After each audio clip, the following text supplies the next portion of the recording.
Hello and welcome to Sunrise Daily. I'm Ayo Makinde. This morning we have someone joining us to take us through the papers and perhaps give us a glimpse of how some of these stories come to be, some background here and there. Kashmir Igbokwe, he joins us this morning. He is a former editor of Sunday Punch. He is a member of the editorial board of The Sun and he's editor-in-chief Newsprobe. Thanks for joining us this morning. Thank you, Ayo. Okay. Well, you probably will be able to tell us how come some of these headlines come the way they do. New Telegraph this morning, for instance, is the first one we are looking at. Of course, you know the story that is making the round. Electoral Act, that's the lead of the New Telegraph this morning. Senate makes U-turn, shelves plan to override Buhari. That's what the paper leads with this morning. Plans to consult constituents. House of Reps adjourns plenary until January 18. Lawmakers may abandon move entirely, say analysts. The story is on page 2. What's your take? Well, it's unfortunate what is going on with regard to the Electoral Act Amendment Bill. Nigerian politicians are very funny people. They don't have the interests of the people at heart. Forget what they are doing currently. The Senate, House of Representatives, they want people to believe that they have their interest at heart, and so they are shouting about direct primaries and all that. But the truth of the matter is that they're all acting based on their selfish interest. The president has refused assent to the bill. He has sent it back to the National Assembly. And the senators, I was laughing yesterday when I read they were punching the air that 73 of them or more than that, have decided to override the president. The crop of senators you see today cannot do that. Not when Ahmed Lawan is there as the president. They are all lackeys to the president. They cannot do anything. They're all trying to pull the wool over the eyes of Nigerians. So be that as it may, the president has his reasons. He said that direct primaries will be expensive, it will pose security risks and all that. Well, for me, there are two options. Either the National Assembly overrides him, or they make the amendment and pass it back to the president. And they have to do that fast, as soon as possible, so that the president will not have any reason to refuse assent to it. You remember in 2018, before the 2019 election, the president refused to sign this bill 3 times in 2018. And currently with this rejection now, I think it's about 5 times he has rejected this bill. And the main issue, the main thing Nigerians want is the electoral transmission, electronic transmission of election result. That is what Nigerians want, so as that we will have credible election. But the president hasn't complained about that one. It's just about the direct primaries. So as you said, maybe once that adjustment is made, everything else will go okay? We hope so. We hope so. Remember that last one he refused to assent, giving some flimsy reasons. The National Assembly did the amendment, sent it back to him. He still rejected it, sent it back again, I think like 5 times. And then towards the end of 2018, the reason now came, oh, it's too late to make some of these amendments because we are close to the election time.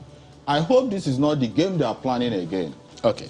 Well, everyone is hoping, so nothing wrong with hoping, is there? Well, still on the front page of the New Telegraph this morning, right under the picture, Clark to Obasanjo, your interventions on Nigeria hypocritical, biased against Niger Delta. One wonders where some of these comments usually come from. Well, Clark is somebody we all know, he doesn't mince his words, he shoots straight. Obasanjo, yes, to an extent, Clark is correct, he's right. It still goes to what I said earlier about Nigerian politicians. they're all very corny. When they tell you when they tell you good morning, you need to check your time again to be sure that it is morning. Even at that, Obasanjo is still even better than many of them. Niger Delta, I believe Clark knows why he said so. When Obasanjo was president, I don't know what he did for the Niger Delta. In fact, what I can easily remember now is the invasion of OD in I think it's Bayelsa State, and some other shenanigans he did. It was when Yaradua came in that he tried to douse tension and then created this amnesty program for the Niger Delta. And then since then, Yaradua brought peace, and we had peace in the Niger Delta up until now. Okay. When Obasanjo was there, I don't know, he didn't quite impress me about his dealings with the Niger Delta. Well, and so coming now to pontificate, Clark is right, Well, he spent 2 terms, so... Well, Nigerian News Direct is next now, and it's also interested in the Electoral Act Amendment Bill. Senate delays plan to override Buhari. That's also on the front page, to consult House of Reps. Insecurity, not enough to stop mass participation in elections. That's what you have on the front page of that one. If you look at the front page of the Nigerian Tribune, it's the same thing that you'll find on its front page. Electoral Act Amendment Bill. Senate steps down action to override Buhari. The story is on page 29. To consult with reps. CSOs berate Gbajabiamila, call for his resignation. Saraki calls for action. Tasks National Assembly to override president or remove direct primaries clause. And APC scuttled bill for fear of 2023. That's ascribed to the PDP. Well, I think sometimes it depends on what side of the divide you find yourself. Exactly. If you're in the opposition party, in BDP, for instance, you'll be shouting, crucify the president, crucify him, crucify him. If you're on the side of APC, you'll be shouting, no, the president is right, the president is right. All over, I can see all over the papers, from different angles, they are taking this Electoral Act Amendment Bill issue. And so, but the key point there is, as I said before, it's all for their selfish interests. And that is why you see different parties aligning, taking different positions. But the point is, what is the position of Nigerians? The majority of Nigerians, I believe, want the thing passed immediately, want the Electoral Act passed immediately. And the president has promised that he will leave a legacy of credible, free and fair election in this country. And what Nigerians want him to do is just to do that. Lucky enough, he's not contesting this time. So he has no reason. He should not allow his party men to bulldoze him into rejecting this bill. Nigerians who want this bill passed or signed, it has been passed. Nigerians who want it signed, so that we'll have a credible election in 2023. That's what everybody wants. That's what everybody wants. Yeah. Otherwise, whoever does not want that, what is he afraid of? What is the person afraid of? Well, a sad one you find on the front page, or still on the front page of the Nigerian Tribune. 70 traders feared kidnapped in Kaduna. And you'll find that story on pages 2 and 30 of the paper this morning. Resign now, PDP reps caucus tells Buhari, says Nigeria seized by hostage takers, bandits, terrorists. Well, one can go on and on about this one.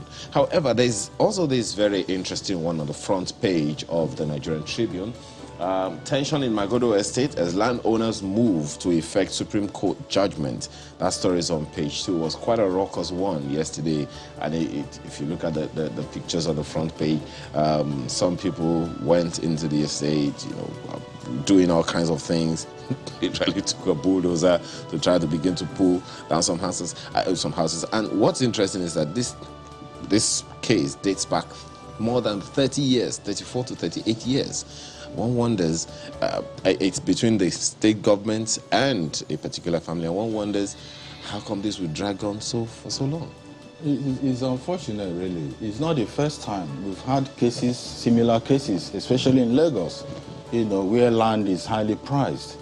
You consider yourself a landlord 30 years after somebody is coming to tell you, due to one court judgment somewhere, probably you also bought the land from government. I mean, it's not tidy. Lagos State government should put its house in order.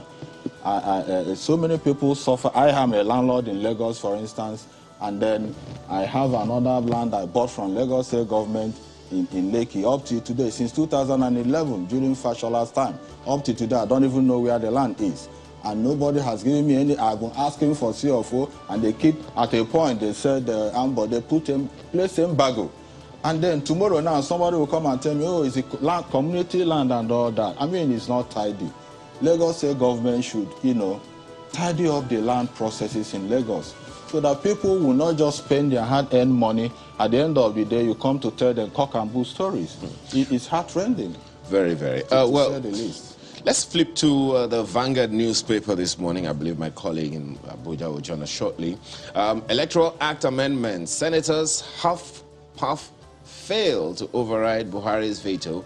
That's on the front page of the Vanguard newspaper. You have it there. Say they'll act on Buhari's letter in January, and a plethora of riders to that story right there on the front page of the paper. And right above the nameplate, National Assembly to transmit 2022 budget to Buhari today. That's ascribed to the President of the Senate. Is that comforting for you? National Assembly to do what? To transmit 2022 budgets to Buhari today. Today. The bill has been passed, by the two houses, I believe, and it says we want to maintain that January to December budget cycle. Well, it's okay. It's okay. For me, the problem, there's no problem with that. But the budget, one thing is to pass the budget and sign it, another thing is to implement it to the letter. And the problem we've been having is that we don't implement our budget as it should be. Last week or just the other day, the Auditor General of the Nation, of the Federation, released an audit report, indicting many MDAs. Some of them over 300 billion naira was not accounted for, by all these MDAs. And then at the end of the day, you discover that even recurrent expenditure is still higher than capital expenditure. And where are we going? And then we keep borrowing here and there.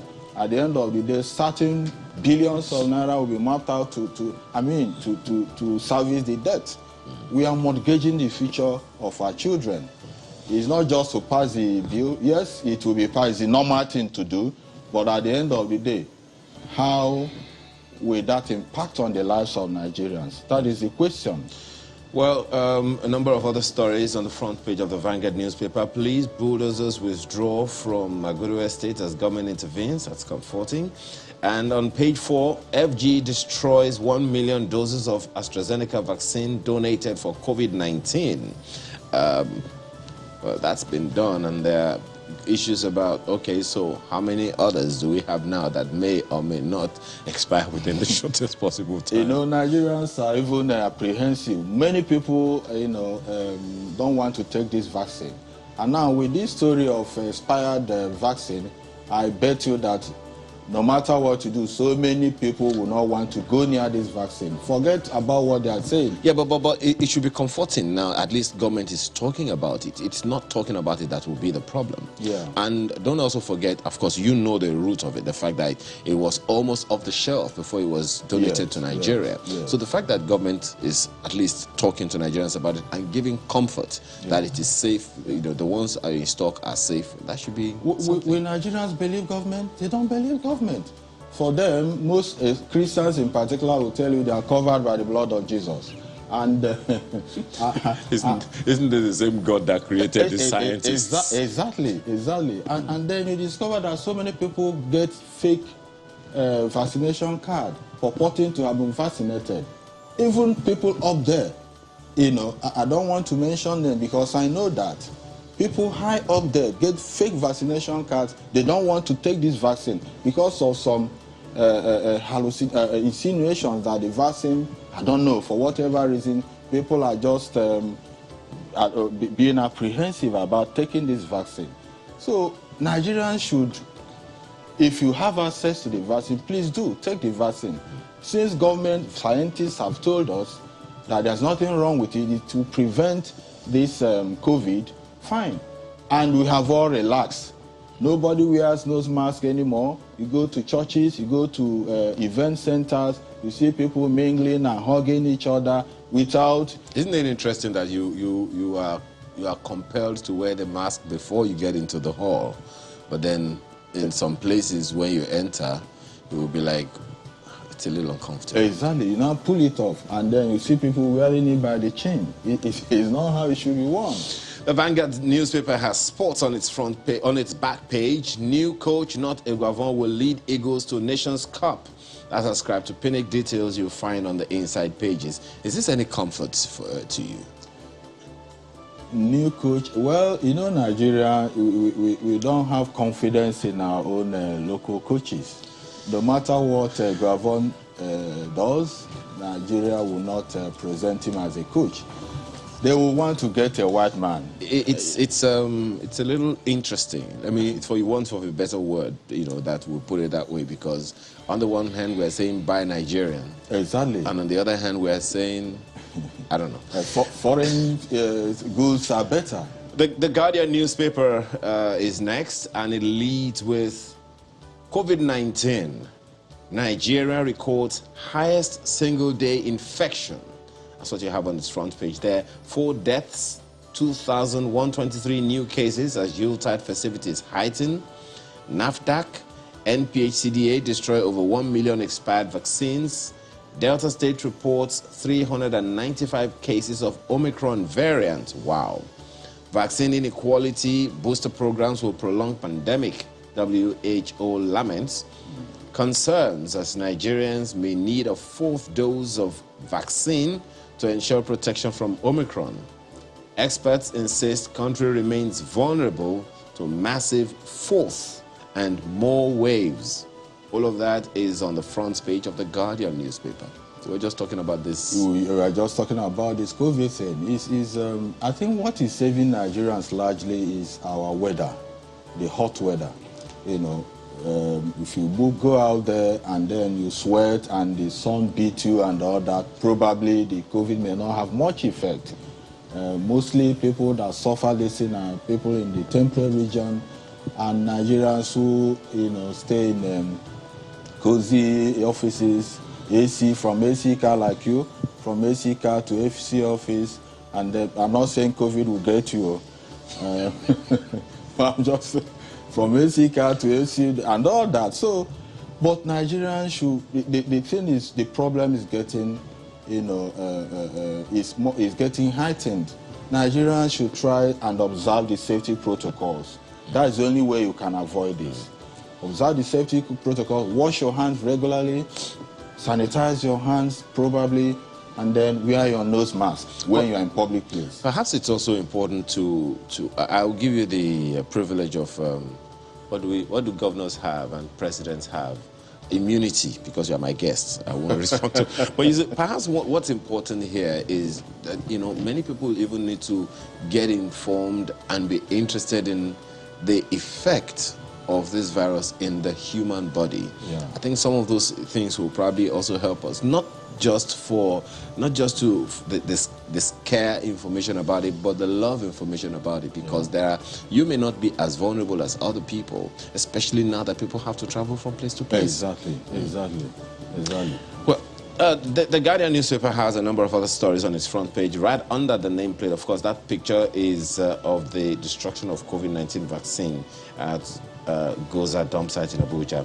Electoral Bill. Senate halts action to override Buhari to consult reps. All of that you'll find also on the front page of the Guardian newspaper this morning. Let's flip to Leadership newspaper. And the Leadership is interested in state of the nation. Convene reconciliation confab now. OBJ Sultan tell PMB. Story is on page 4. Say insecurity driven largely by social injustice and failed economy. 1999 Constitution lacks principles of justice, fairness, equality. Well, that's in quotes. You may want to find out who said it. Resign now. PDP reps tell president. Stop politicizing insecurity. House Leader Dogoa says. All of that packed on the front page of the Leadership newspaper. That's interesting. So many of us have been crying out, for the president to convene a national conference, whatever he calls it, national conference, in fact, to restructure this country. If we don't restructure this country before we go into the 2023 election, I don't know where the country is going. So many things are going wrong with the country. Banditry, terrorism, and what have you. In Nigeria today, lives of chickens, are more precious than human lives. In Sokoto the other day, at least 23 people were murdered, killed by bandits, and then burnt to ashes. I don't know what these people think. How in Kaduna, in Taraba, in Katsina, the president's home state, so many terrible things are happening. Innocent travelers being killed like chickens is unfortunate. And then we hear the presidency telling us that, it happens everywhere. Insecurity is not peculiar to Nigeria. I mean, we can't keep on living in denial. If we live in denial, you cannot solve any problem. The president has to take action immediately. There's no need taking reactionary action anymore. Take this war to the bandits. But that's not to say that nothing is being done, is it? Something is being done, but obviously the whatever is being done is not good enough. The bandits appear to have an upper hand. Why can't we equip our military? I understand that they are overstretched. Fine, they are overstretched, yes. But then if the commander-in-chief of the armed forces, puts it in his mind to equip these people, the soldiers, and then give directives, appropriate directives, I don't think the bandits, these are non-state actors. The state should have monopoly of violence. Okay. The state should be able to take this one to their dens. We know where they are. If they don't know, they should consult Gumi. Gumi knows where to get them. Obviously, where are we deceiving ourselves? Well, still on the front page of the Leadership newspaper, banks slash cash withdrawal limit to 150,000 naira ahead of Yuletide. I wonder how that hits you. But there is a rider. No such policy from us. That's according to the CBN. And so who do we believe? I don't know where the paper got the story from. If the CBN who is in charge is denying it, I mean, if I have, why will it be 150,000, for instance? Is it just from ATM? Or? Well, I guess it depends on who is feeling it. Sometimes that is when Nigeria need money more, and then you are restricting them. I mean, it doesn't make sense to me. Well, someone has to find out. Well, it's a finding of the paper itself. Let's just, check with them and find out wherever they are. Well, we have Daily Independent as well. Let's bring that up. Well, that's what you have on its front page. Senate to consult, that's on Electoral Act Amendment Bill. Senate to consult with reps, responds to Buhari in January. That's also on the front page of the Daily Independent. We've spoken a lot about that. Right under the picture. Yeah, right under the picture, FGOK's full implementation of new National Development Plan. Any hopes? New National Development Plans? This is the one that's supposed to go between 2021 and 2025, I think. Oh, well, we are very good in initiating plans and policies. Let's see how it goes. Let's see if it will make any sense, if it will make any headway. I tell you, we had this, what we call NACS, National Anti-Corruption Strategy, that started from July 2017 to ended this year, this July, 4 years. And then its key stakeholders are planning to extend it to another 4 years. And then you ask yourself, the past 4 years, What did we achieve? Absolutely, if we achieve something very lethal, very minute, corruption still festers everywhere, ministries, departments, and agencies of government, even the monitoring and evaluation committee that was set up by the government to monitor these things. The committee was not funded. I happen to be a member of that committee, incidentally, and it happens that it's just European Union, CDD, British Council, ROLAC, funding the program. The federal government, this thing is domiciled in the office of the Attorney General of the Federation. And till date, nothing much has come from that office. And you tell me you are fighting corruption. Why do you are fighting corruption? And over 1,400 convictions have been recorded. Fine. But the other way around, the corruption is fighting ferociously back. We gain one step ahead and then 2 steps backwards. So let's hope the National Development Plan will give us what we want. Otherwise, I have my doubts. Well, perhaps it will be good to begin with that plan of government by looking at the details of the plan itself. Say, okay, what are the things that are included in it? Maybe that will give us some respite and we'll be able to breathe easy. Okay. Kashmiri Bokwe, former editor, Sunday Punch, member, editorial board, The Sun, and editor-in-chief, News Probe. Thank you so much for your time. Welcome, Maya. Well, that's the papers. So what's on our agenda this morning? Let's find out after this break.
December 2021 be approved, say. It's the final plenary session for the year in the Senate, and the upper chamber is in a hurry to pass the 2022 Appropriation Bill, in line with its promise to continue with the practice of a one-year budget cycle in the country.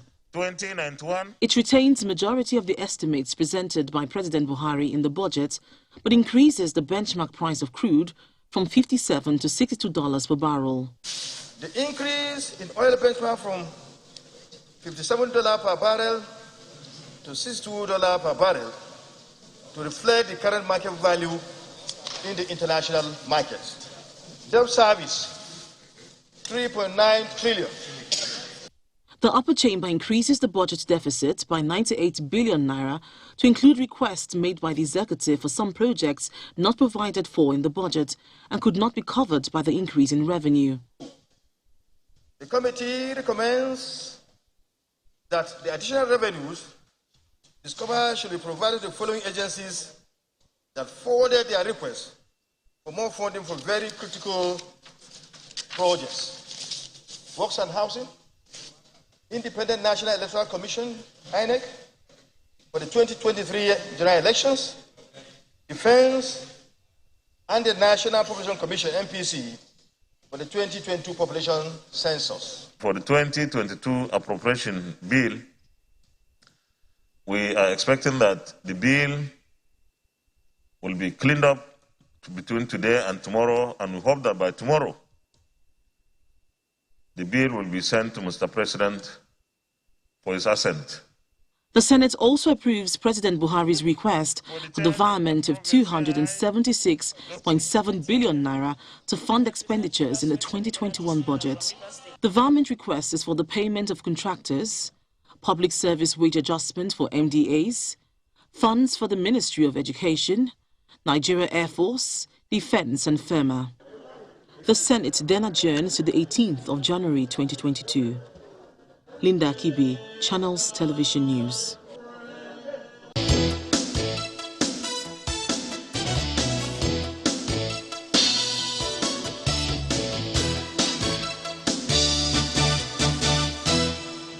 It's 2 days to Christmas, and I wonder what the family budgets of many are like, but maybe that's a little oversimplifying Nigeria's budget for 2022. More details on that you'll find in this next conversation. Malcolm, good morning. Good morning, Ayo. Really wanted to join you in the papers, but you are having so much fun. Anyways, we are now moving on with a rather interesting topic, and we hope to keep it as simple as possible so that our viewers will be able to follow the conversation. We're joined this morning to shed a little more light on the budget by Mr. Eze Onyekbere, who's the lead director, Center for Social Justice. He's an economic policy analyst and also a lawyer. You're welcome to Sunrise Daily this morning. My pleasure. We also have joining us virtually this beautiful morning, Mr. Imanwosu, I say Dr. Imanwosu, who is the head of Department of Economics, University of Nigeria, Nsukka. He is also a visiting scholar at IMF Washington, D.C., technical assistant office of finance minister between 2013 and 2014. He joins us via Zoom from Enugu. Dr. Nwosu, welcome to Sunrise Daily this morning. Good morning. Well, initially, according to what you've seen in the papers, after huffing and puffing, the senators eventually deferred their response to the president's non-assent of the Electoral Bill to next year. There had been talks that they were not going to touch the Appropriation Bill again until they had, firmed up a response to the president on his non-assent to the Electoral Bill. So perhaps it came as a surprise. I don't know if you were surprised, but it came as a surprise of some sorts that eventually what the Senate did yesterday was to pass the Appropriation Bill.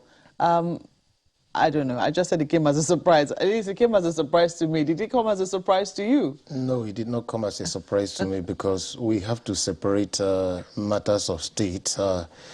The budget had been presented over 2 months ago, and more or less we've devised a new budget calendar which ensures that we get the budget passed before the Christmas and New Year break of the legislature and forwarded for the president's assent so that the budget implementation starts exactly on the 1st of January.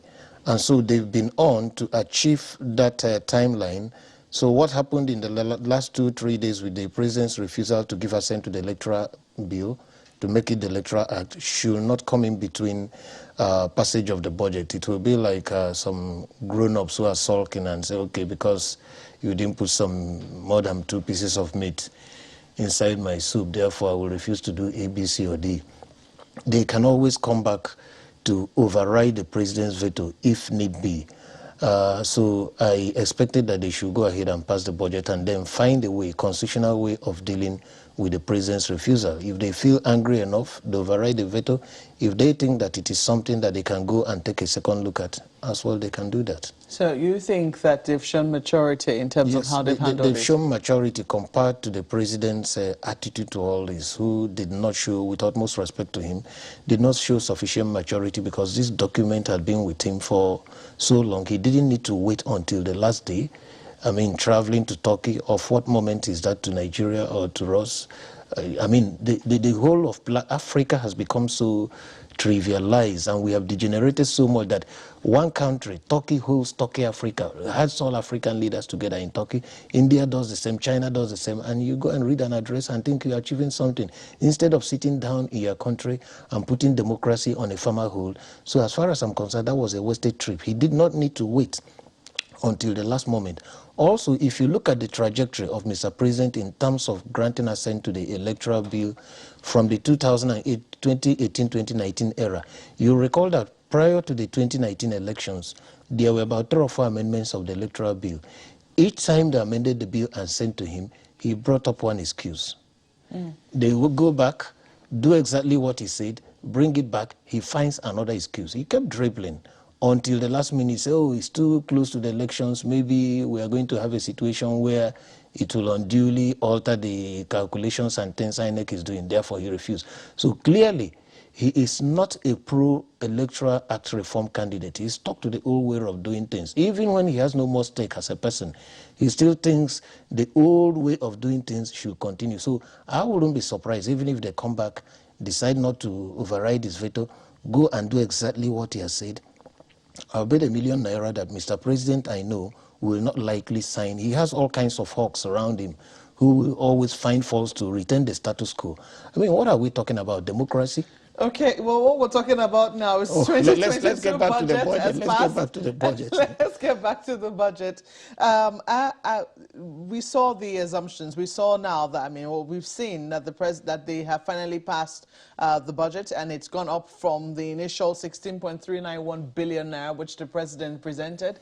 It's now, what was passed was about 700 billion naira higher at 17.13 trillion naira. Now, we've seen a few of the parameters also go up as well. The benchmark price, which has always been a bone of contention between the executive and the National Assembly, but somehow it looks like they've been able to manage, you know, expectations between the two arms right now. So we've seen the benchmark price also become quite optimistic as well, going up from $57 to $62 per barrel. Is that overly optimistic in your view? Well, let me start by saying that it's become the tradition of the legislature in Nigeria to always increase the budget. They never decrease. They always increase the expenditure profile they were given by this time about 735 billion naira.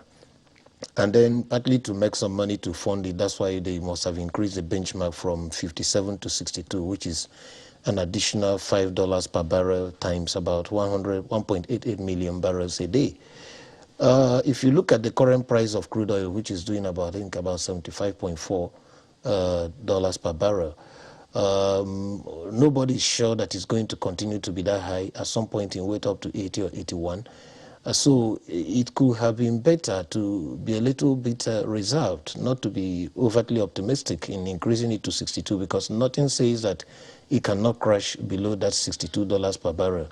All that is needed is to have a regime, as we have under the Fiscal Responsibility Act, to say that once the price of crude oil crosses the benchmark price, you save it in the excess crude account, and then at some point in the future, you share the money to all the tiers of government, all who are supposed to have benefited from that excess in the first place. So the argument, sorry to interrupt you, the argument of the National Assembly has always been that when that happens, when the monies are going to the excess crude account, accrued to it, that oftentimes they don't come back to the National Assembly for appropriation of those funds. They are spent without appropriation, and they'd like to reduce the margin of that. No, I think it will also be a failure on the part of the National Assembly to allow expenditure without appropriation, because the Constitution is clear. Section 80 and 81 literally says no expenditure without appropriation, and every expenditure without appropriation is an impeachable offense by whoever authorizes it, whether it's a president or governor or minister. So what I expect is that if the accounts is properly kept, and the National Assembly can always call for what has accrued over and above what they approved. If you spend a kobo, they should summon the person and administer the appropriate sanction. If they have been sanctioning whoever has spent that money over and above what they approved, then the executive wouldn't be doing that. So it's possible they've been doing that, but because the National Assembly allows them. If it is Mr. President, if he gives such an order, he should be called to explain. If the explanation is not satisfactory, well, maybe because his party is in power, they could give him a final warning and say, if you do it again, we impeach you. And he will have to sit up. So I think that we should also remember that if we don't have any little buffer, there's no buffer in that account today, quite unlike when the Obasanjo days when we had so much money there. So if anything should happen tomorrow, where do you fall back on? You start running, you start devaluing your currency. So even though there are two sides of the coin, yes, the executive will seek to mismanage the money, you should also think of getting a buffer for the Nigerian family in case there is a fiscal crisis in terms of you don't have anything, at least you have something to fall back on for the next 2, 3, 4, 5, 6 months, and then things may change again for the better. Let's go to Dr. Wonsua and take his views as well. Dr. Wonsua, do you think that the increment in the price of crude is overly optimistic? Well, what we have known over the years is that sometimes when you see higher prices of crude, it shows such a price increase, or maybe it's not sustained for a very long period, because it shows the speed of its own destruction. So anytime the global economy is facing energy crisis, such crisis would end up crashing crude oil prices. So I think raising the benchmark to $2 per barrel is too optimistic, as my colleague has said. I think being conservative at $57 per barrel, which of course was almost the average for 2021, is more realistic. Because I don't know, at the beginning of 2021, we may see a turn in expectations around the world, and this might affect the price of crude downwards. I don't think going up to $52 per barrel is sustainable throughout 2022. Well, taking a look at the general overview and the parameters which the Senate is relying upon to pass this budget. For instance, the GDP figures are expected to grow by 4.3%. Looking at inflation, around 13%. Is still expected to be double digits even in 2022. The exchange rate is still conservatively kept at 410 naira to the dollar. These are some of the parameters which the Senate have kept in the budget. What are your thoughts on, one, our expected growth rate for 2022? Do you think that we can meet even though it's still low, but can't remember the the number after the decimal now, maybe 4.2 or thereabout, even 4%, do you think that is also overly optimistic? Yeah, it is, because it's hard for economies to achieve 4% growth rate, especially in a critical period where economies are facing so many constraints. We have COVID-19 putting a serious constraint on supply chain. We have so many constraints, bottlenecks here and there, infrastructural bottlenecks, and so many other factors. So, putting growth rate of 4.3% is highly ambitious. So, if you ask me, I would even suggest something in the neighborhood of 2% to 2.1%. This is more realistic, because if an economy grows at 4%, if you look at average growth worldwide, you cannot get 4% on average, even if you include OECD countries. So I don't think that is realistic. Now, looking at the inflation rate of 13%, if you look at high cost of energy and other supply side bottlenecks, and these things are likely to increase in 2022. Remember that government is planning the removal of subsidies completely at the beginning of 2022. So one should not expect a low inflation. I don't think where that is coming from. So exchange rate is another thing. That has been a problem in the economy. We don't have a uniform exchange rate. So the 410 point something to dollar, I don't know whether that is official. I don't know which exchange rate that is.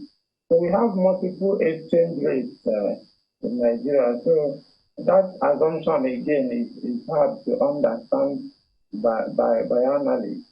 So these are my takes because I don't think 4.2% growth rate is realizable. Of course, if an economy grows at the rate of 4.2%, that economy is doing well. You cannot find up to 20 countries growing at that rate if you remove China and India. You can't find, even advanced economies, you can't find 4.2%. But some people say that Africa, or like I say Nigeria, has the potential to do just that because we are a developing economy and there's room for plenty of growth. Yes, this has been the assumption, the economists believe that that potential is there. But, because of the number of factors in Africa, insecurity or security challenges, political instability and so many factors, this will not always be the case because this kind of potentials are just textbook potentials in which there are no constraints. So in that case, it is expected that capital will move from advanced economies to developing countries where returns to investment is expected to be higher. But that is not the only factor. The investors also look at risk. So there are high risks of investing in countries where insecurity is high and there are other so many constraints to that. So Africa may have that potential actually because of young population with the fact that productivity level may be high in such countries. But again, there are health challenges posed by COVID-19. Productivity is not likely to be as high as predicted by analysts and all those who put up the forecast of the potential. So Africa has been predicted to have this potential for over 3 decades now, and not much has been realized. So we should not continue to live on that assumption.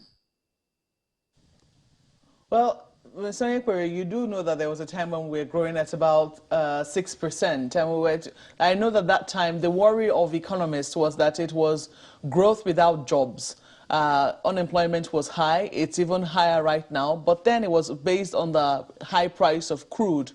Now we see that crude is still our mainstay, but it's not as lucrative as it used to be a few years ago. And it has forced the federal government to look in other directions. The diversification, which we've been hearing for a long time, started to gain some ground. But we're not sure how much of that is still contributing or is currently contributing to our budget. When you look at our growth rate, the projected growth rate for 2022, you see 4%. What are your thoughts with regards to how we've done so far, especially in the last 6 years of this administration, and what we're expected to do in 2022? I don't want to believe that a projection of 4.2% growth should be rocket science in Nigeria, considering that we've done much more than that in the previous years before the current administration. So it is a matter of the political will. If the administration can muster the political will, we can surpass the 4.2% growth. Why do I say that? Most of the constraining factors, the major one everybody's talking about is insecurity. And terming insecurity is a matter of political will, so that at least basically farmers can go back to work, people can begin to pursue their honest activities without being afraid. Investors can begin to think of coming back to Nigeria. Capital inflow will increase. Even Nigerians in the diaspora will begin to think more of coming home and investing. Just look at the Christmas. You know what happens in so many villages in various parts of Nigeria. The local economy simply gets a very big boost when you have 10, 15, 30, 100 young men and women coming in, or 1,000 young men and women coming in to spend about 500,000 to $1 million within a space of 1 or 2 weeks in a local community. You know how it boosts that local economy. So what I'm saying in essence is that 4.2% is not beyond us if we can put our acts together. But the only thing is that looking at the trajectory of where we're coming from, who is in charge, and how they've been operating the economy in the last 6 years, it becomes like a very big pipe dream. Yeah, but when you also look at the constraints under which they've had to operate, for instance, we do know that the price of oil has been shaky. It's recovered somewhat now, and I think it is even expected to be more bullish in the coming months. However, COVID and its concerns have been there. The lockdowns, we saw it from other economies, and it was seen that we've been seeing a fragile recovery of some sorts. Don't you think that also has something to do with our projections? We had our first recession before COVID, before the lockdown. And on the back of the price of oil. No, hold on. Did you go through information about the price of oil in the Obasanjo days? How much did Obasanjo's government sell oil on the average? All those times you saw 100, 1 something, were outliers. They were spikes. They were not the traditional trajectory of oil prices during those times. And these days, even when we sell oil at a higher price, it's becoming detrimental to our economy because of the way we've managed the economy. The more oil you sell, the more higher the price, the more subsidy somebody somewhere claims, even if though the subsidy is inflated. So there are a lot of things why we say that this can happen. For instance, if you look at the claim of subsidy, 1.82 trillion, these are clearly inflated claims. I've restated this fact so many times, and nobody from the NPC, from the Ministry of Finance, have come forward to challenge the facts as we stated. Look at this scenario. 2015, when the former administration was going, they were claiming subsidy on 35 million liters per day of PMS. Way back, fast forward, 2 recessions, so many factory closures, reduction in GDP, unemployment spiking, you are now claiming subsidy on what? 55 to 60 million liters per day. And even at that 35 million liters they were claiming under the previous administration, people were saying that they still had a margin for corruption. Now, how do you account for the spike between 35 million to about 55 to 60, 20 or 25 million liters added every day? These are all corrupt. People simply sat down and padded distance. And I've told you the reasons. GDP nosedived, economy 2 recessions, more factory closures, more unemployment. I thought that PMS usage will go up when you have a more robust economy. So if you will even remove that 20-25 million liters a day in the claim for subsidy, you reduce the claim for subsidy. So there is so much that can be done.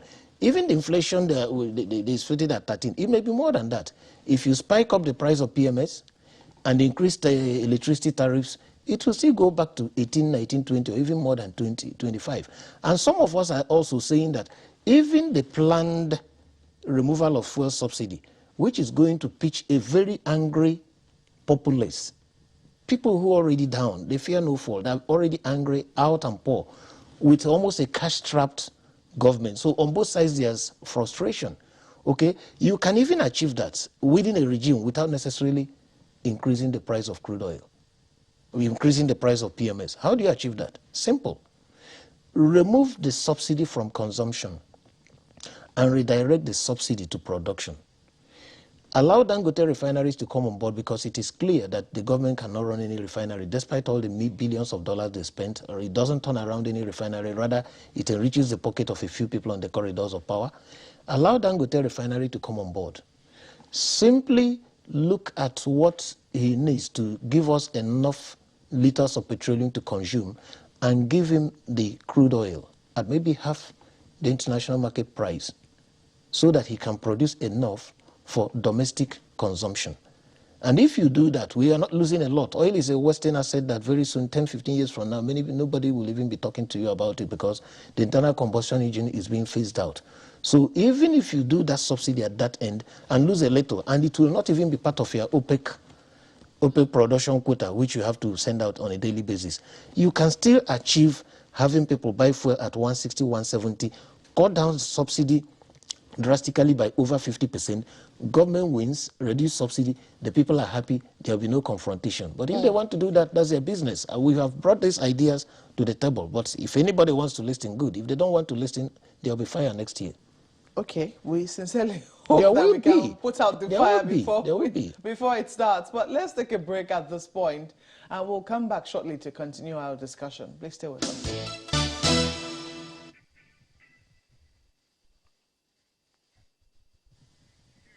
We're still talking about the 2022 budget, and we still have with us Mr. Eze Onyekbere, who is the lead director at the Center for Social Justice and also an economic policy analyst. We also have with us Mr. Wonsu, Dr. Wonsu, who's joining us from Nsukka, from Enugu via Zoom. I quickly take this now to Lagos with my colleague Ayo, who has more questions for the gentleman. Thank you very much, Markwe. Well, gentlemen, one of the concerns that I'm sure you both have looked at over and over again is the capital versus expenditure, gaps, as well, of course, as the deficits that we have looked at from time to time. And then another issue that is of concern to me, blocking leakages and all, and of course, being a little more productive. Mr. Onyekbere, you were talking the other time about the production part of that we should be a little more productive, that government should fund the production end of the budget of our life, of our economy a little more. So I'm just wondering how, for instance, that plays out for you in this budget, given that one of the instruments with which government enables the budget is the finance bill, finance law, finance act, which amended in this year, for instance, about 12 of our finance instruments in the country. But given that one of the objectives of the finance bill in itself is to support micro, small, and medium enterprises, how significantly do you think the budget that we're reviewing now, or rather previewing its effectiveness in the year 2022, how effectively do you think it addresses the concerns of micro, small, and medium enterprises? How significantly do you think it supports their activities and their production capacity? Well, very well. I think that if you look at the budget, the one that has been passed by the National Assembly, although yet to be assented by the President, we still have a very huge deficit, one, and capital expenditure, the projection is still less than the recurrent, and of course we still have a very huge bill for debt service. So if you look at these issues combined, you realize that debts must be paid, salaries must also be paid, overheads must be drawn down. Is the capital expenditure that suffers or once the revenues are not sufficient and enough to be able to fund expenditure. And then one other provision of the Finance Bill 2022, which I understand has been approved by both chambers of the National Assembly, is an amendment of the Fiscal Responsibility Act to increase the conditions under which borrowing can be done, because borrowing before was strictly reserved for capital expenditure and human development. They are seeking to add critical reforms of national importance as a condition for borrowing, which is quite nebulous.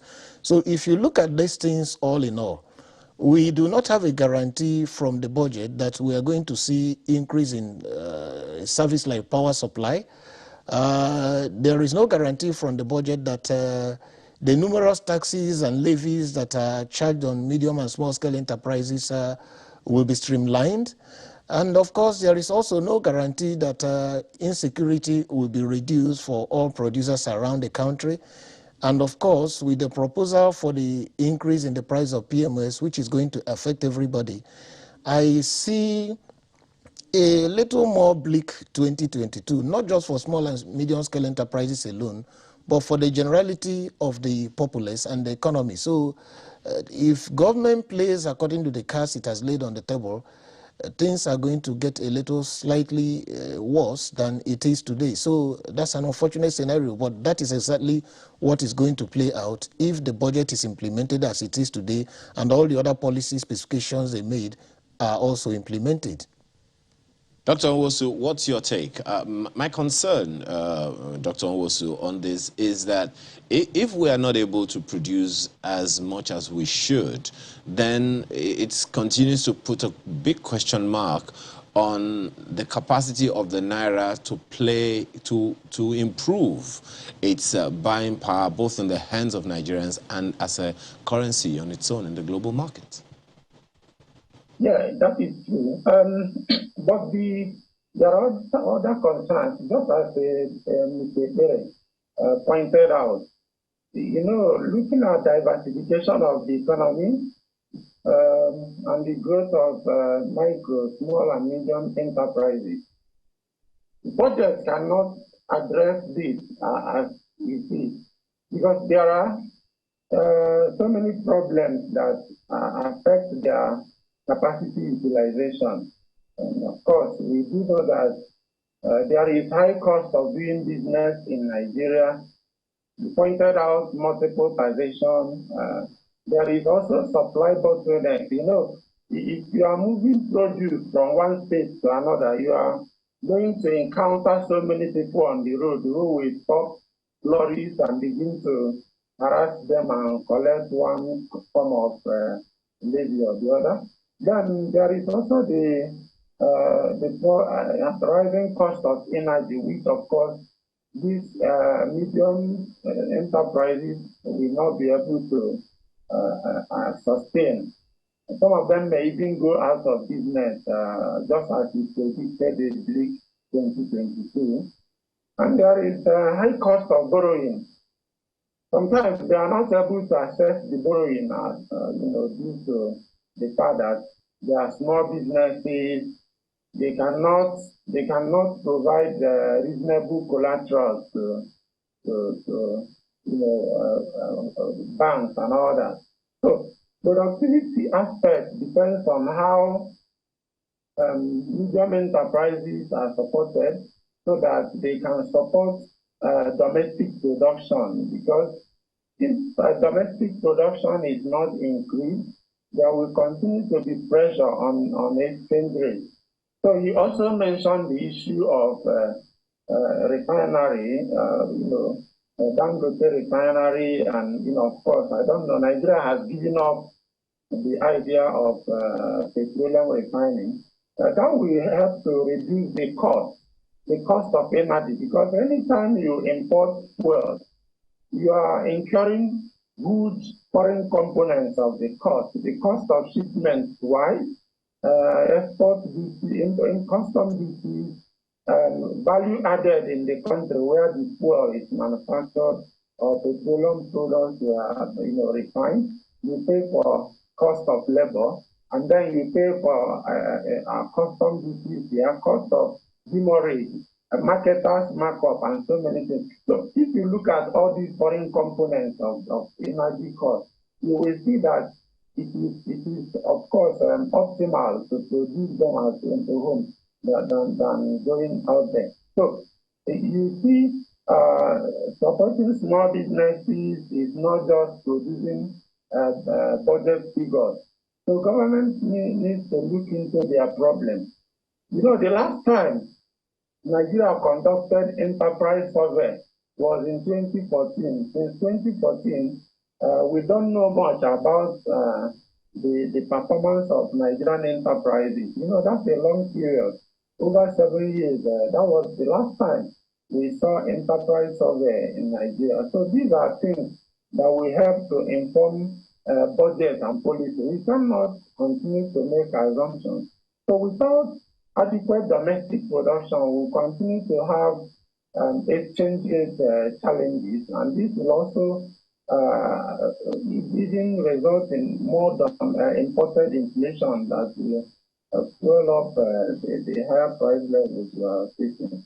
And all these are likely to affect the productivity of small and medium enterprises. And again, we there continue to remain small. Over time, most of these small enterprises are supposed to metamorphose into higher or bigger enterprises or large enterprises. But instead, in the medium run, some of them will go out of business. This is not good. You know, from what you have also said, you have also identified some reasons why that happens, in that, you know, some policies, some instruments of government that is not really helping these micro, small and medium enterprises to be as productive as they ought to be. And that, in a way, sounds like you're saying, and both of you have referred to that one, but let me start with you, Dr. Nwosu, on this one. You gentlemen, you seem to be saying that as far as you're concerned, this budget may not perform as optimally as it is assuming to perform because of some of the policies, other policies that the budget has to work with, whether or not they have been factored in. Yes, actually, beyond the budget figures, we also need to look at other factors. You know, when budget figures are released, they trigger what we call expectations. You know, different kinds of expectations, and these expectations may even make the budget itself ineffective, because if business firms do not see the budget as favorable, they are not likely to react in the required direction and so on.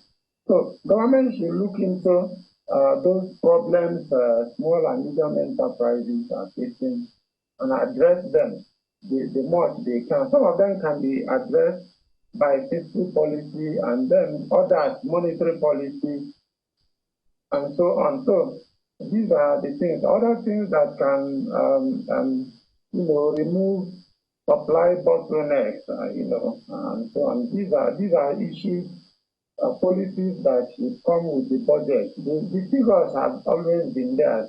Not only recently, since the 1930s, governments have continued to rely on fiscal policy, you know, to close demand gaps. But the government will not continue to do this. If you are looking for sustainability, the private sector should also grow. And again, remember, the deficit we saw has its own adverse effect, because that will also increase government borrowing.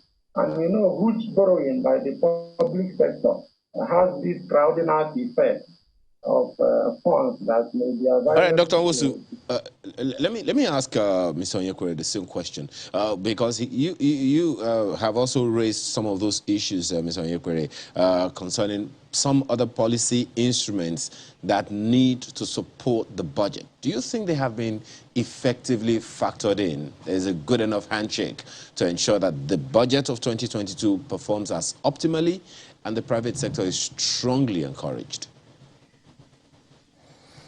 I don't want to, or I have not seen those policies that has successfully or sufficiently engaged the private sector to make sure that they become more productive next year, or even increase in service delivery on the part of government. Rather, I'm looking at the political economy of 2022. You know, it's the year preceding the elections. And in the year preceding the elections, governance to a great extent takes a backseat, and politics triumphs governance. Everybody is thinking of who is going to be the next president. Senators, House of Reps members want to come back. Ministers are jostling to be seen so that they will be reappointed in the next administration.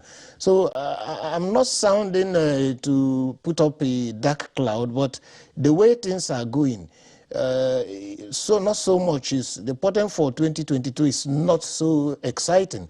But if the administration is seriously concerned, the first thing they should do is to reduce insecurity.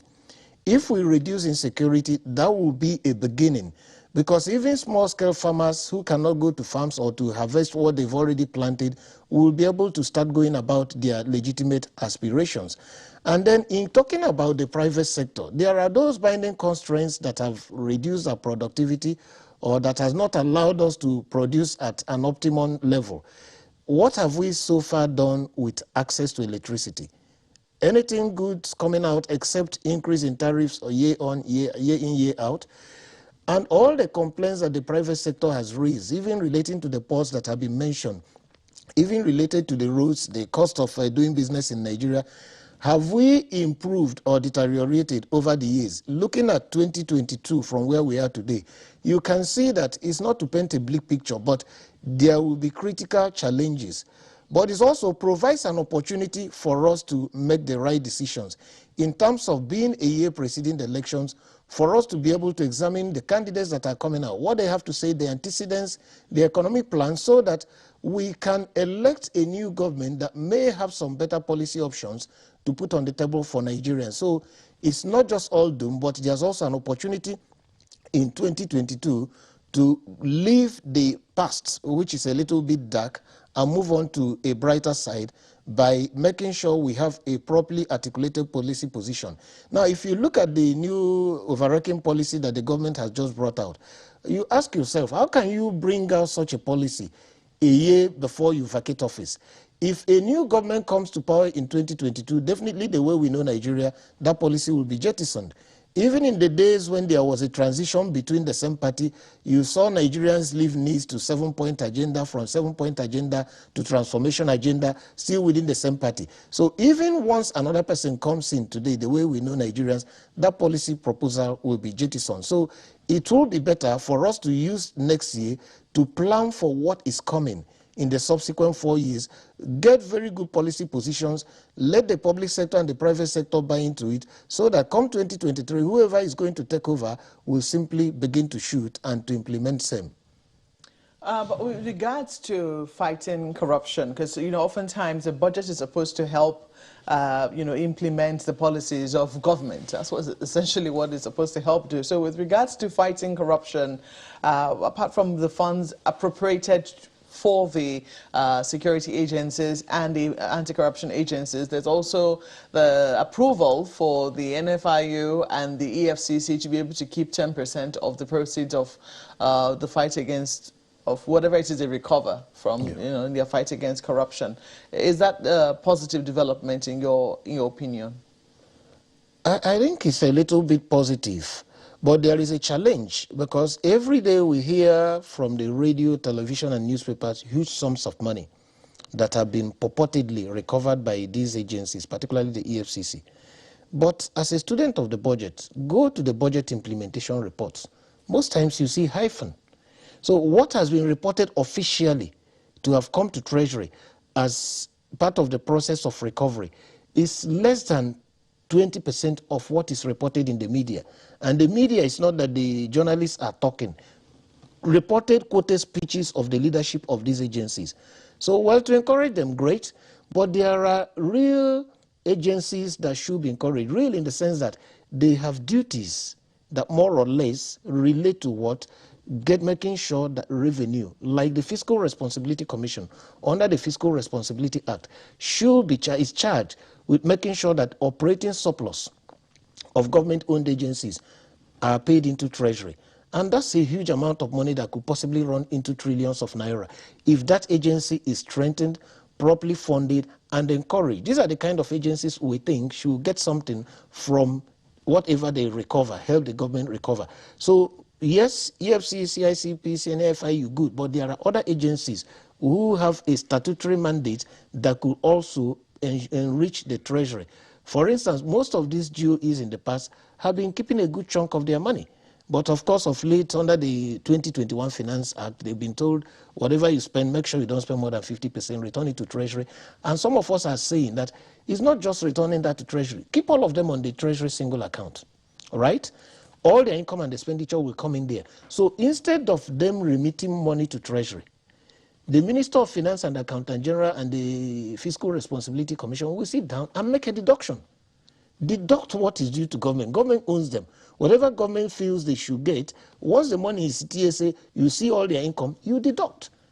Not wait for them at the end of the quarter or month for a remittance.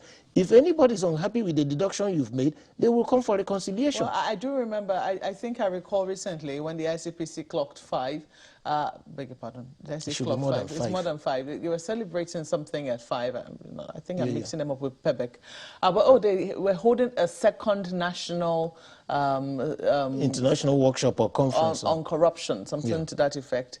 And they did say, I think at that particular, there were a few government agencies or government officials who did say that that's precisely what they're going to start doing. They're not going to be waiting for the government agencies to remit anymore. They're going to be asking... Deducting. Yes, that's exactly what they said. Put them on TSA. Yes. But they've not been doing that in the past, so that these issues of under-remittance, because if you read the Auditor General of the Federation report, all of these things are there.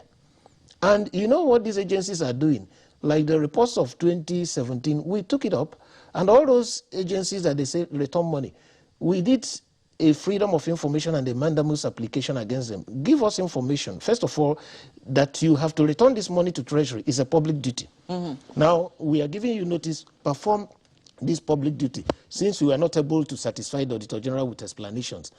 And also give us evidence under the Freedom of Information Act that you have performed this public duty. University of Abuja, their vice chancellor, went and hired a senior advocate and is challenging the matter in court. And we keep asking, where is the budget for paying a senior advocate coming from? Big question. Well, now that the government agencies said, I mean, government, especially from the Ministry of Finance, you know, government officials say that's precisely what they're going to be doing now. We'll wait to see what difference it will make in the 2022 budget. We have to thank you both for coming on Sunrise Daily this morning. Mr. Ezeonekweru, thank you so much for coming this morning. He's a lead director at Center for Social Justice. He's an economic policy analyst and also a lawyer.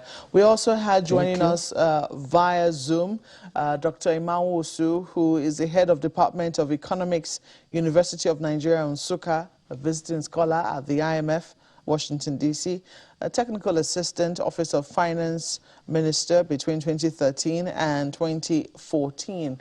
Thank you so much for joining us this morning as well. Thank you. Well, we'll take a break now. I know why I was making the mix-up with ICPC and PEBEC. It's actually PEBEC at 5.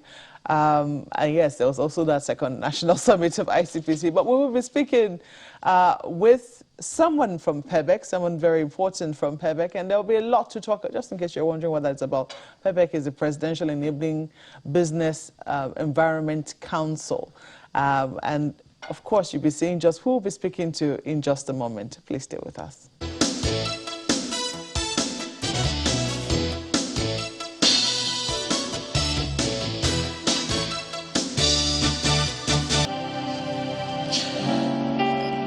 It's been 5 years since President Muhammadu Buhari established the Presidential Enabling Business Environment Council, headed by the Vice President, Professor Yemi Osinbajo.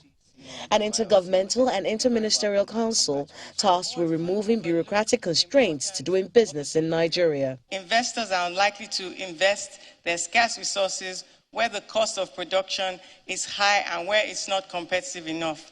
We therefore seize this momentous milestone to renew the commitment of the PEBEC through its secretariat to deepen these reforms for more tangible impact in the lives of our fellow citizens and investors. But one day, this event showcased a musical detailing some of the achievements of the council in tackling challenges faced by small businesses, including arduous company registration processes, multiple taxation, among other issues previously faced by businesses in Nigeria. The council is highlighting these gains a few weeks after RMD, a division of First Rand Bank Limited, reported that Nigeria dropped from Africa's top 10 investment destinations to 14th position. The ranking is based on countries' business operating environments. The council is unveiling its 5-year impact assessment report, which, according to the vice president, who is also the chair of the council, has its strengths and weaknesses. Nigeria has moved, as we've heard, an aggregate of 39 places on the World Bank Ease of Doing Business Index since 2019. And we were twice named as one of the top most improved economies in the world in the last 3 cycles. Most of the problems come from systemic constraints or agencies and officials sometimes who fail or resist change. So we must, in the coming months, work with the agencies to implement a more aggressive accountability audit. And the report that we've just launched is really the first step in that direction.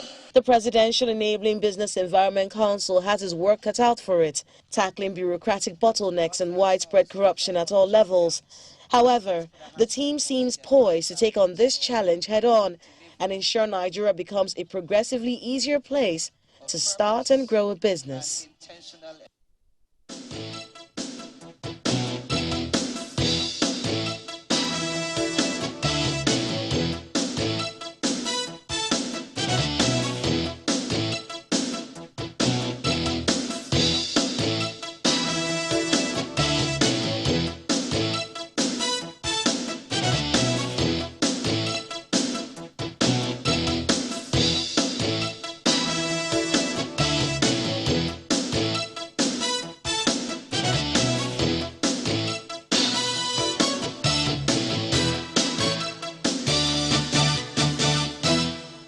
Thanks for staying with us.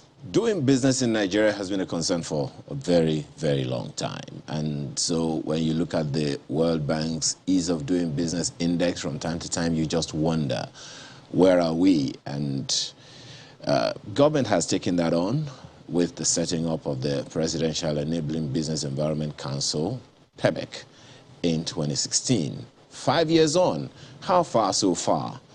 Let's have a conversation on that, have an assessment, speak with Dr. Jumoke Oduwole, who is Secretary to the Council, as well as Special Advisor to the President on Ease of Doing Business. She joins us virtually. Thanks for joining us this morning, madam. Morning. Is it safe for me to say your job has been an easy one since you're about easy business? No, it's not. So, well, maybe the first thing would be to set ease of doing business parameters for you so that you can give us ease of doing business. Well, the council is trying. They're trying. At least the political support has been there consistently for 5 years. Well, in the past 5 years, I mean, most certainly the major challenge many people have talked about is what they call bureaucratic bottlenecks with with ministries, departments, and agencies. And the Vice President said as much, over time he has spoken about that consistently. Taking that on must be quite an arduous task, especially given that the Vice President himself said there's been some resistance to change. How long is that going to take? Well, thank you very much for having us and for recognizing 5 years of PEBEC in existence and trying to work on bureaucratic bottlenecks in Nigeria. So this is an intervention that is very dear to the administration's heart. It's a legacy project. Right from 2016. In fact, before it was launched in 2016, this was one of the first things that we did groundwork for, and then the council was launched in July 2016.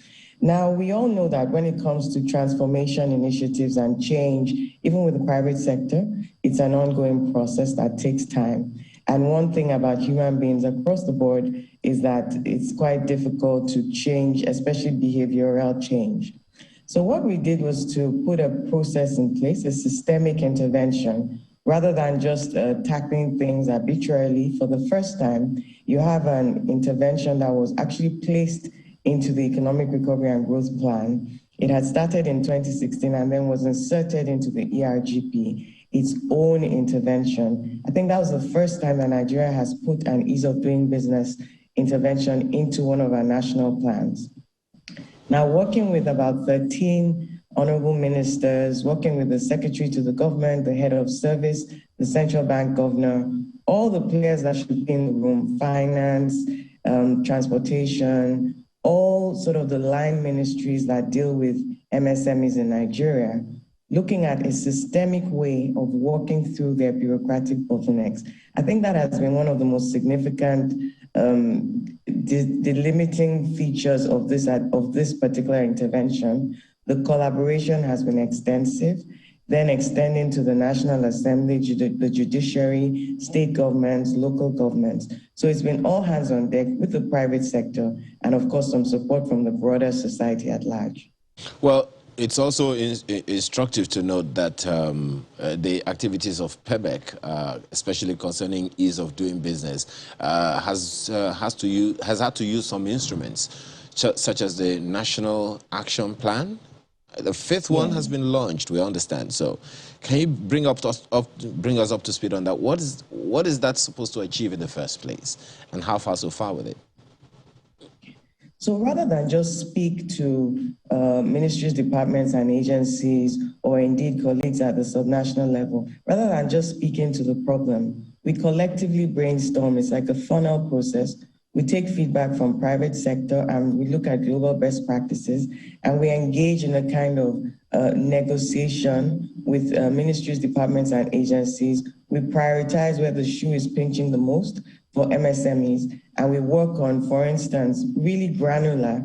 If a process sort of takes, so for instance, the amount of documentation required for imports used to be 14, and for exports used to be 10. After brainstorming and looking at the process, we reduced that to 8 and 7 respectively.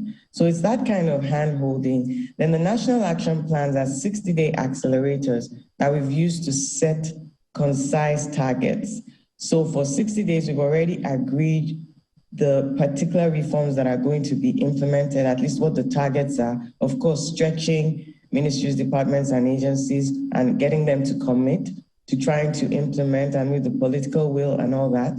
And then you're tracking it, because really we're firm believers in empirical data, and we're firm believers in what gets measured gets done. So we've had 6 so far, and we're going to have the 7th in Q1 of 2022. So every first quarter, we have a 60-day national action plan. This has been a system that has worked because it's traceable, it's identifiable, it's publicly announced, and it's something that Nigeria has been internationally recognized for, this homegrown system of using 60-day accelerators to push our reform agenda with specificity each year. How that percolates to the real sector, if I can use that term, especially your primary target audience, which are micro, small, and medium enterprises, that's another conversation altogether. Given that, as far as some economists are concerned, the average lifespan of a micro, small, and medium enterprise, especially the small ones in Nigeria, the startups, it's just about 5 years or less. And one of the reasons that has been adduced for that is, again, this bureaucratic bottlenecks and multiple taxes from time to time. How significant is this, or perhaps the issue of contending with it for PEBEC? So this is precisely why PEBEC is a systemic intervention. Hello, can you still hear me? Yes, please go ahead. Okay, so this is exactly why PEBEC is a systemic intervention. So we actually, rather than trying to take on everything at the same time, we take specific reforms based on our engagement with the private sector. And so if private sector say, for instance, it is taxation that is really the bane of their contention, at the federal level, the payment of taxation was automated. We worked with FIRS. The first time it was done, private sector weren't using the portal, and we had to go back on a road show around the country and ask accountants, why aren't you using the SEC? And they said it was even more tedious than the manual process, and FIRS had to go back to the drawing board to simplify the process. So it's based on collaboration, based on communication, and we continue making things progressively easier. So when you look at, for instance, what we've been able to trace in the last 5 years, you see that where we started from, if it's with paying taxes, from manual processes, in some parts of the country, you didn't even have a tax office near you, you had to travel. Now you can do all these things virtually. And then it's now a matter of upgrading the system and making sure, because the demand then started increasing for online electronic payments. So same thing with starting a business. For company registration, it used to be 6 manual forms when we started this in 2026. Then that was collapsed into one form, CAC 1.1, and it was put online. So you can do your business registration in a matter of hours, and you can register your business in 2 days.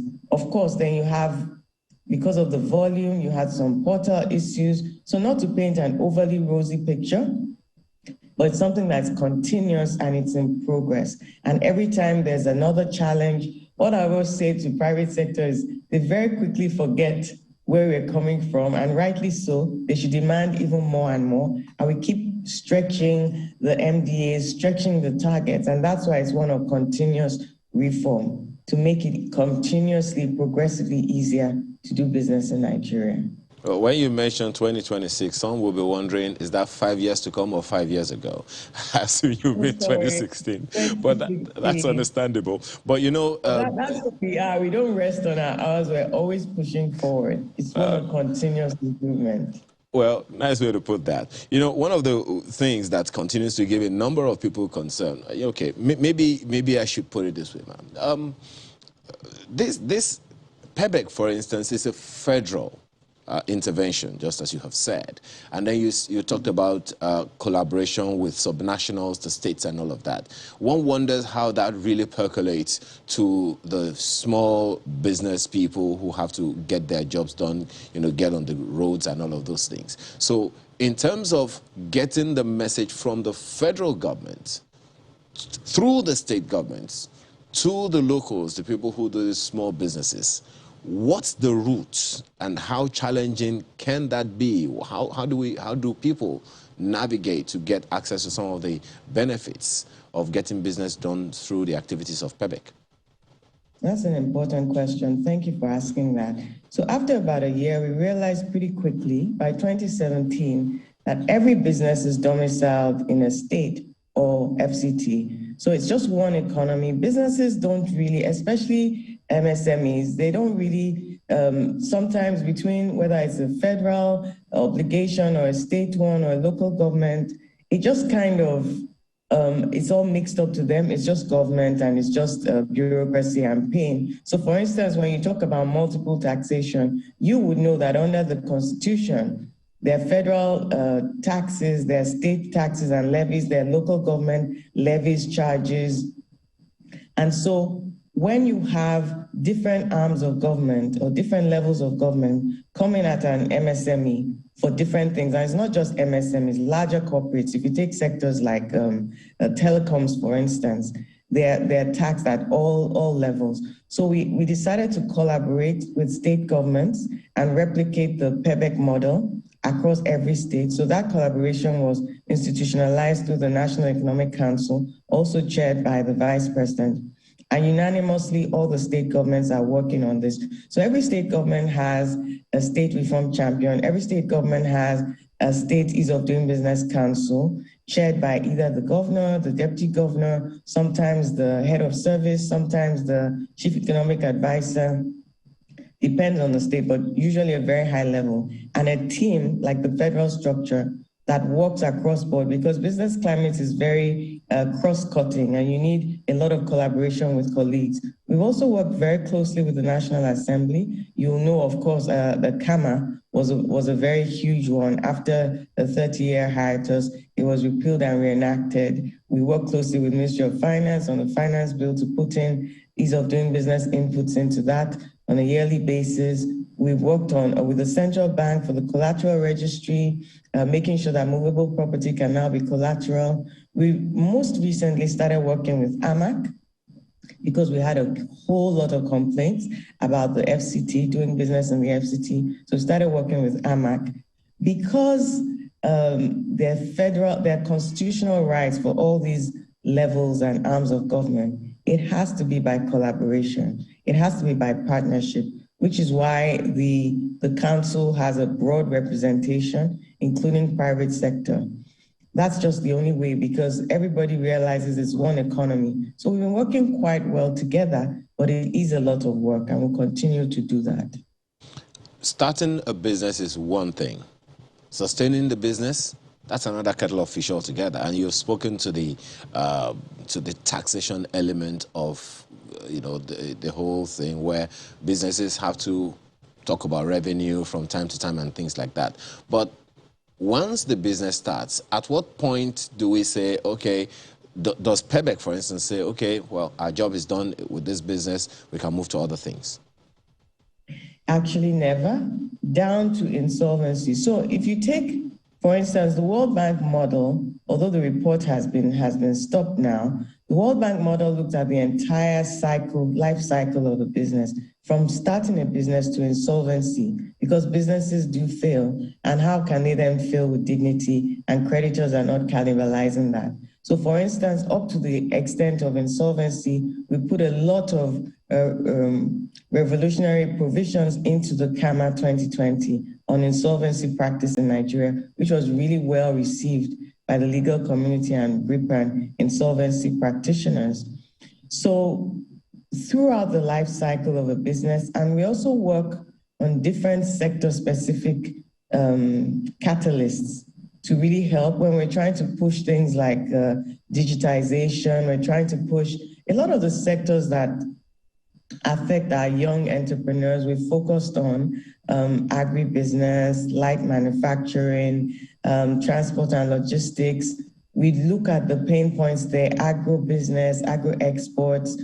We look at how it is to do business within the country, movement of goods, all the checkpoints. We look at how to do business across borders with AFCFTA coming up now. We look at the challenges with, of course, we've talked about paying taxes, starting a business, dealing with construction permits, registering property, getting electricity, what kind of procedures are around there.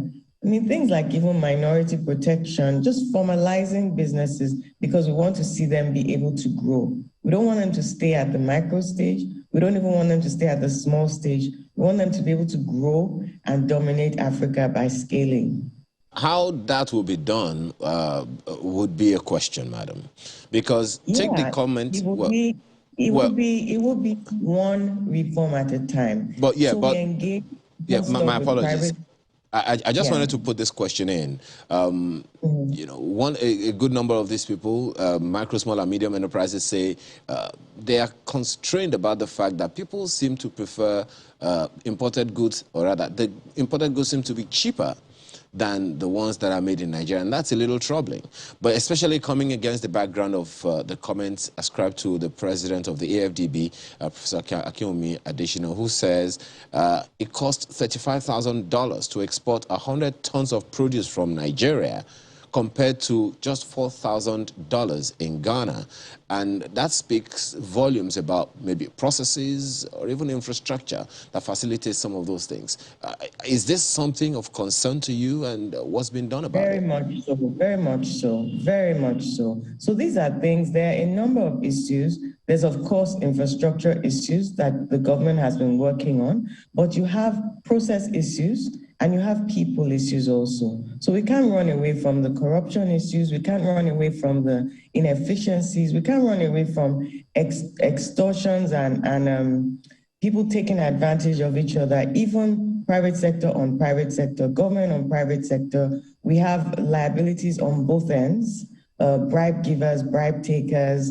We need everybody to support the reforms and to work with the process. Yes, it's slower to do things the right way, but we have to make sure that we plug all those loopholes. We've been layering digitization. We've been clamoring for things like our single window reforms, our e-customs to be put in place. We've been clamoring for the road repairs that are being done. These are things that intermodal transportation into the ports. Of course, Apapa Port has far outweighed its capacity. These are problems that are well known and that the PEBEC has been prioritizing and working on, and urging everybody to join us in supporting this. I mean, at the 5th, and that was exactly what we depicted in the musical production, telling the journey of the last 5 years. Yes, it hasn't been an easy one. And yes, trying to fix some things in terms of processes, trying to fix some things in terms of behavioral change on all sides, and trying to fix some things in terms of discipline and productivity are taking some time. But the only way to fix things is to continue, because we really just have to compete. So the reforms are ongoing. I could go into a lot of details. We have an empirical impact assessment report for the last 5 years. It details exactly what has been done, and quite a lot has been done. If you've been following the PEBEC story, you would know. But having said that, there's still so much more to do. As we get into 2022, we really have to ramp up the pace, and we really just are demanding a lot more of the public and civil servants, the MDAs that we work with, 55 of them are tracked by PEBEC. The Executive Order 001, the first executive order of this administration, speaks to transparency and efficiency in public service delivery. We have our report gov.ng. We measure these things empirically, compliance reports. We're big on consequence management. These are where we do need support, and we need private sector to continue telling us where the shoe is pinching, and we continue focusing specifically on those areas. Well, I was privileged to watch the musical, which was put up at PEBEC at 5. May I say congratulations once again on the work PEBEC is doing so far. However, there's still plenty of questions. I mean, as you talked about the musical, which depicted, from what you explained, real-life situations that small businesses or businesses in general have faced, and how PEBEC has been able to intervene. What struck me was the fact that, you know, it would seem that in that musical, PEBEC just came out from nowhere and intervened in the matter. But oftentimes what we know must happen is that there must be a reporting mechanism. We've been told about a few reporting mechanisms that are available in many government to people interface or government to business interface. But oftentimes people lack very little trust in these reporting mechanisms. So how do you will I say, expand or reinstate the confidence of the people to know that these mechanisms really do work, and wherever it is they encounter difficulties, that PEBEC or the relevant government agencies that should intervene in that scenario is willing and able to intervene? Thank you very much for that question, Margaret. The trust deficit has really been, I'll say, the biggest challenge since 2016. We continue to speak with integrity, continue to speak with determination and consistency. Please try us out, try the reforms. I mean, that's why I'm here this morning. We have the report gov, and we do get testimonials. It may not be all the time that we're successful, but we have quite a good success rate, and we're very, very tenacious. There are also public servants in the MDAs. Every MDA has a report gov team, has a report champion. For instance, there are people that have put in, there was somebody that recently put in a complaint. He had applied for his passport through the regular process since August, and he hadn't received it. And he put in that report gov complaint, and we got the testimonial yesterday that he's now received his passport. There are people that put in complaints. Some people don't want, because it's not a whistleblower app. You have to put in your name and your details, because it's also not for witch hunting. We want to be able to investigate and check the facts. But we have hardworking public and civil servants who are ready and committed to making the system work, to making the reforms work. And they actually go after these challenges in their various offices and seek to solve them. So they're actually there to help Nigerians. So please try it out. Try it again and again and again. Tell your friends. Reportgov.ng, it's an app. You can download it, Google Play, Apple Store, and it's also a website, a portal. Well, I know I have seen you a few times. I mean, the last one we saw was at the airport, where there were serious complaints about what was going on at the nation's international airports. Quite an embarrassment. And I do know that you were seated right beside FAN officials addressing some of the misdemeanors which had been reported and the consequences which was going to be meted out. I do not know, how are you being perceived now? This is on the, well, I say lighter note. When they hear from PEBEC or that the Secretary of PEBEC will be paying a visit, what usually happens these days? Well, you know, sometimes it's met with excitement. Sometimes it's met with, we're getting attention, we have these challenges, and I listen to their challenges. Sometimes it's met with defensiveness. You're taking over, sort of, this is our mandate, this is what we're supposed to be doing. And I explain to them that, you know what, every agency's mandate is to represent the Nigerian government, the sovereignty of the nation, to protect it, and in the best possible light.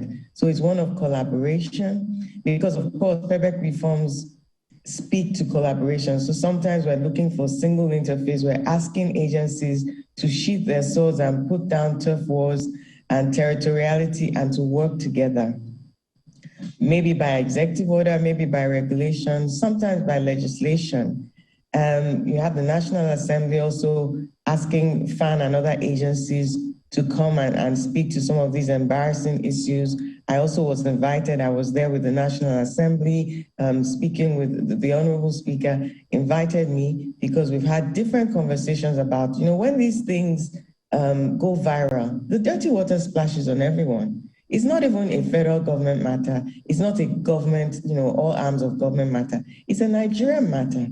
The dirty water splashes on all of us. So that's what we speak truth to each other, that this is something that concerns each of us. And as Nigerians first, we just have to solve it and make it better. We've talked largely about the multiple taxation ambit of things. I don't know if you want to quickly, in 30 seconds, respond to this question by Nene, who says one of the challenges businesses face in Nigeria is particularly that of multiple taxation. And here's the catch. Taxes are directly targeted at ordinary Nigerians. This speaks to the trust deficit. We want to quickly address this in 30 seconds? Yeah, we had to do a cost of compliance pilot survey with Lagos and FCT because when private sector are talking, they're talking beyond official tax rates. They're talking about the regulatory charges, the bottlenecks. So they're finding it difficult to have a business plan. It's like you're swimming down a swimming pool and halfway you're stuck because what you had budgeted for your business in the first year or second year, agencies are coming out of nowhere and everywhere, depending on the sector. So those are the things that we're working on. Really, we have a regulatory reform intervention, working with MDAs to make them understand that everybody's 40,000 is combining to make an unsustainable demand on these MSMEs. So it's not about, we only charge them 40,000 for a license a year. It's about if 10 of you are charging them 40,000, it's 400,000. So it still boils down to communication and collaboration. And that's why, from the presidential level, we have to take this forward. We have to thank you very much for all that you've been doing, particularly for being on this program this morning. Dr. Jumoke Oduwole is Secretary to the Presidential Enabling Business Environment Council and Special Advisor to the President on Ease of Doing Business. Thank you and well done. Thank you. Well, we have taken Kenneth's email about ease of doing business. This one is from Festus, and that's one of the comments that you have put in on this program this morning. He says about the Appropriation Bill, the timely passage of the 2022 Appropriation Bill is commendable. However, the budget will only be impactful if government policies support the vision outlined in the 2022 Appropriation Bill. It is also doubtful that the Appropriation Bill will shape investment, support healthy economic growth, pursue efficiency and reform in our public sector. Fingers crossed, he says. Well, famous Timilehin's mail can be summarized as cutting your coat according to your cloth. He says, our budget has never been enough to take care of the country. That's why we often have supplementary budgets. We should look inward and think about revenue generation. If we generate enough revenue, our budget can be taken care of properly. Moreover, our expenditures are too huge compared to our revenues. We need to think about this deeply. On the same issue, reaction to electoral, this is, I think, from yesterday. A reaction to electoral bill rejection. Jubilant says signing the electoral bill would have amounted to the gradual erosion of godfatherism in our political system and thereby render all godfathers irrelevant. And from Louis Afolabi, also from yesterday, he says, if our electoral system is meant to produce quality leadership that will give Nigerians the true dividends of democracy, we cannot run away from the issue of cost. All I can add is that INEC should be prudent in the management of resources and do their best to justify the huge sums expended by ensuring that they transparently conduct elections in a way and manner that loss of lives and post-election acrimony and litigations are reduced to the barest minimum, if not eliminated. That's from Louis Afolabi. It looks like he doesn't really mind the 305 billion naira. Just make sure that it counts at the end of the day.